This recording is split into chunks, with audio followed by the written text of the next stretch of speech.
ناظرین، پاکستان کی سیاست میں آج ایک ایسا فیصلہ آیا ہے جس نے سیاسی درجہ حرارت کو اچانک بڑھا دیا ہے۔ انسداد دہشت گردی کی عدالت نے تحریک انصاف کی اہم قیادت کو 10 سال قید کی سزا سنا دی ہے۔ ڈاکٹر یاسمین راشد، اعجاز چودھری، عمر سرفراز چیمہ اور میاں محمود الرشید اب ایک نئے قانونی اور سیاسی مرحلے میں داخل ہو چکے ہیں۔ کیا یہ فیصلہ تحریک انصاف کے لیے سب سے بڑا دھچکا ثابت ہوگا؟ کیا عمران خان کے لیے سیاسی مشکلات مزید بڑھنے والی ہیں؟ کیا پاکستان کی سیاست مزید تقسیم کی طرف جا رہی ہے یا کسی نئے موڑ پر پہنچ چکی ہے؟ اور ناظرین، دوسری طرف دنیا بھی تیزی سے بدل رہی ہے۔ امریکہ اور ایران کے درمیان سفارتی پیش رفت نے پورے مشرق وسطیٰ میں نئی بحث چھیڑ دی ہے۔ آج ہم شاہ جی کی باتیں میں انہی سوالات کا تجزیہ کریں گے۔ السلام علیکم۔ آج 21 جون ہے 2026 اور دن اتوار کا ہے۔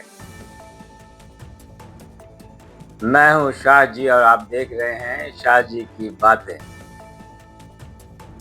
آج کی سب سے بڑی خبر انسداد دہشت گردی کی عدالت کا وہ فیصلہ ہے جس میں تحریک انصاف کے بڑے بڑے رہنماؤں کو 10 سال قید کی سزا سنا دی گئی ہے۔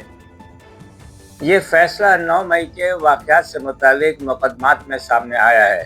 سیاسی حلقوں میں اس فیصلے پر مختلف آراء پائی جاتی ہیں۔ کچھ لوگ اسے قانون کی بالادستی قرار دے رہے ہیں اور جبکہ تحریک انصاف اور اس کے حامی اسے سیاسی انتقام سے تعبیر کر رہے ہیں۔ میری رائے میں اس فیصلے کی اصل اہمیت سزا کی مدت سے زیادہ اس کے سیاسی اثرات میں ہے، کیونکہ تحریک انصاف کے سزا پانے والے تمام افراد تنظیمی ڈھانچے میں اہم کردار رکھتے ہیں۔ ڈاکٹر یاسمین راشد پنجاب میں پارٹی کا بڑا چہرہ سمجھی جاتی تھیں۔ اعجاز چودھری طویل عرصے سے عمران خان کے قریبی ساتھیوں میں شمار ہوتے ہیں۔ عمر سرفراز چیمہ اور میاں محمود الرشید بھی پارٹی کی سینئر قیادت کا حصہ رہے ہیں۔ لہٰذا یہ فیصلہ صرف 4 افراد تک محدود نہیں رہے گا، بلکہ اس کے سیاسی اثرات پورے ملک میں محسوس کیے جائیں گے۔ ناظرین، اگر آج پاکستان کی سیاست کا کوئی مرکز ہے تو وہ اڈیالہ جیل ہے۔ عمران خان بدستور وہاں قید ہیں۔ ان کے خلاف مقدمات زیر سماعت ہیں۔ ان کے حامی سمجھتے ہیں کہ انہیں سیاسی طور پر منظرنامے سے باہر رکھنے کی کوشش کی جا رہی ہے، جبکہ حکومت اور ریاستی اداروں کا موقف مختلف ہے۔ لیکن ایک حقیقت سے انکار ممکن نہیں، عمران خان آج بھی پاکستان کی سیاست کے مرکزی کردار ہیں۔ ان کے بغیر پاکستان کی سیاست اور بلکہ یوں کہہ لیں ان کے بغیر پاکستان کی سیاسی بحث مکمل ہی نہیں ہو سکتی۔ اڈیالہ جیل کا نام روزانہ خبروں میں آتا ہے، کبھی ملاقاتوں کے حوالے سے، کبھی عدالتی کارروائی کے حوالے سے اور کبھی سیاسی پیغامات کے حوالے سے۔ یہ صورتحال خود اس بات کی نشاندہی کرتی ہے کہ عمران خان اب بھی ملکی سیاست پر اثر انداز ہو رہے ہیں۔ ناظرین، اب سوال یہ ہے کہ تحریک انصاف کا مستقبل کیا ہوگا؟ یہ سوال پہلی بار نہیں اٹھ رہا۔ ماضی میں بھی پاکستان کی بڑی جماعتیں سخت مشکلات سے گزری ہیں۔ ذوالفقار علی بھٹو کی پھانسی کے بعد پیپلز پارٹی ختم نہیں ہوئی۔ نواز شریف کی نااہلی کے بعد مسلم لیگ نون بھی سیاست سے باہر نہیں رہی۔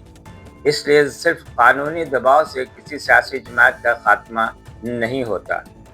تحریک انصاف کی اصل طاقت اس کا ووٹر ہے۔ اگر ووٹر پارٹی کے ساتھ کھڑا رہتا ہے تو جماعت سیاسی طور پر زندہ رہتی ہے، لیکن اگر تنظیمی ڈھانچہ کمزور پڑ جائے تو مشکلات بڑھ جاتی ہیں۔ یہی امتحان آج تحریک انصاف کے سامنے ہے۔ دوستو، آج عام پاکستانی سیاست سے زیادہ معیشت کے بارے میں فکر مند ہے۔ مہنگائی اب بھی موجود ہے، بجلی کے بل عوام کی پریشانی کا سبب ہیں، کاروبار مشکلات کا شکار ہیں، نوجوان روزگار کے مواقع تلاش کر رہے ہیں، سرمایہ کار استحکام چاہتے ہیں۔ دنیا بھر میں یہ اصول دیکھا جاتا ہے کہ سیاسی استحکام معاشی ترقی کا بنیاد بنتا ہے۔ اگر سیاسی کشیدگی بڑھتی ہے تو معاشی سرگرمیاں متاثر ہوتی ہیں۔ اس لیے پاکستان کو اس وقت سب سے زیادہ سیاسی برداشت اور قومی مکالمے کی ضرورت ہے۔ ناظرین، اب ذرا عالمی منظرنامے کی طرف چلتے ہیں۔ امریکہ اور ایران کے درمیان حالیہ سفارتی پیش رفت نے پوری دنیا کی توجہ حاصل کی ہے۔ اگر خطے میں کشیدگی کم ہوتی ہے تو اس کے اثرات صرف مشرق وسطیٰ تک محدود نہیں رہیں گے۔ تیل کی عالمی قیمتیں متاثر ہوں گی، تجارت متاثر ہوگی اور پاکستان جیسے ممالک میں بھی اس سے فائدہ یا نقصان اٹھا سکتے ہیں۔ دنیا اس وقت تصادم کی بجائے سفارتکاری کی طرف بڑھنے کی کوشش کر رہی ہے۔ سوال یہ ہے کہ کیا پاکستان بھی سیاسی مسائل کے حل کے لیے مکالمے کا راستہ اختیار کر سکتا ہے؟ ناظرین، آج کا عدالتی فیصلہ بلا شبہ ایک بڑی خبر ہے، لیکن اصل کہانی ابھی ختم نہیں ہوئی۔ اپیلیں ہوں گی، سیاسی رد عمل آئے گا اور آنے والے دنوں میں مزید پیش رفت بھی دیکھنے کو ملے گی۔ اس وقت پاکستان ایک ایسے موڑ پر کھڑا ہے جہاں سیاسی استحکام، معاشی بحالی اور قومی یکجہتی تینوں ایک دوسرے سے جڑے ہوئے ہیں۔ یہ دیکھنا باقی ہے کہ سیاسی قیادت اس صورتحال کو کس سمت لے جاتی ہے۔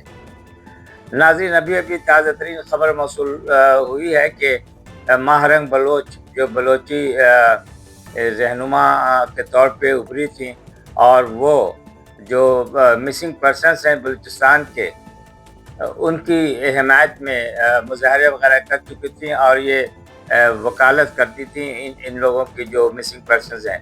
کئی سالوں سے جو لوگ لاپتہ ہیں ان کے لیے وہ کرتی تھی۔ تو اسلام آباد کے ایک احتجاج کے باعث ان کو گرفتار کیا گیا، لیکن نہ ان کی ضمانت ہوئی، نہ کچھ اور ہوا، نہ کوئی سہولت دی گئی۔ لیکن اب جو خبر آئی ہے وہ یہ ہے کہ عدالت نے انہیں عمر قید کی سزا سنا دی ہے۔ یہ حکومت کیا چاہتی ہے، یہ فوجی جرنیل کیا چاہتے ہیں، یہ آنے والا وقت ہی بتائے گا، جب ان کو بھی انہی صورتحال کا سامنا کرنا پڑے گا، کیونکہ زیادتی بہت زیادہ ہو رہی ہے عمران خان کے ساتھ، ان کی بیگم کے ساتھ، اب یہ ماہرنگ بلوچ کے ساتھ اور پی ٹی آئی کے مختلف لیڈروں کے ساتھ بہت ہی زیادہ ان کے ساتھ زیادتی ہو رہی ہے جیل کے اندر۔ ناظرین، آپ کی رائے کیا ہے؟ کیا یہ فیصلہ پاکستان کی سیاست کا رخ بدل دے گا یا تحریک انصاف مزید مضبوط ہو کر سامنے آئے گی؟ اپنی رائے کامنٹس میں ضرور لکھیے۔ ویڈیو پسند آئے تو لائک کریں، شیئر کریں اور سبسکرائب کرنا مت بھولیے۔ میں بہت مشکور ہوں کہ آپ میرا یہ پروگرام شاہد جی کی باتیں دیکھتے ہیں اور پسند کرتے ہیں۔ یہ میں کیا کہہ سکتا ہوں کہ آپ اپنا قیمتی وقت نکال کر اس میرے پروگرام کو دیکھتے ہیں اور سراہتے بھی ہیں۔ ناظرین، اگلے ایپیسوڈ کے ساتھ پھر حاضر ہوں گا۔